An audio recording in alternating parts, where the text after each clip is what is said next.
लेकिन कभी कभी ये भाव भी उठता है कि कहीं ये मेरा पागलपन तो नहीं। बुद्धि ऐसे भाव भी उठाएगी, क्योंकि बुद्धि ये मान ही नहीं सकती कि आनंद हो सकता है। बुद्धि दुख से बिल्कुल राजी है।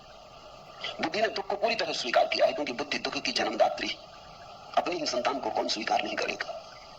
तो बुद्धि मानती है दुख है तो बिल्कुल ठीक है, लेकिन महासुख जरूर कहीं कोई गड़बड़ हो गई।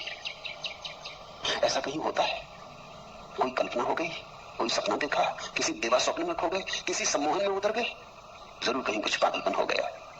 बुद्धि ऐसे बार बार कहेगी, इसे सुनना मत, इस पर ध्यान मत देना। अगर इस पर ध्यान दिया तो वे घटनाएं बंद हो जाएंगी, वे द्वार चरों के फिर कभी ना खुलेंगे। एक बात ख्याल में रखना, आनंद सत्य की परिभाषा है। जहां से आनंद मिले वहीं सत्य है। इसलिए तो हमने परमात्मा को सच्चिदानंद कहा है। आनंद उसकी आखिरी परिभाषा है। सत्य से भी ऊपर, चित्त से भी ऊपर आनंद को रखा है, सच्चिदानंद कहा है। सत्य एक सीढ़ी नीचे, चित्त एक सीढ़ी नीचे, आनंद परम।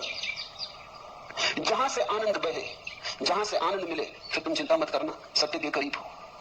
जैसे कोई बगीचे के करीब आता है तो हवाएं ठंडी हो जाती, पक्षियों के गीत सुनाई पड़ने लगते, शीतलता अनुभव होने लगती। तो बगीचा दिखाई भी ना पड़े तो भी अनुभव में आने लगता है कि राह ठीक है, बगीचे की तरफ पहुंच रहे हैं।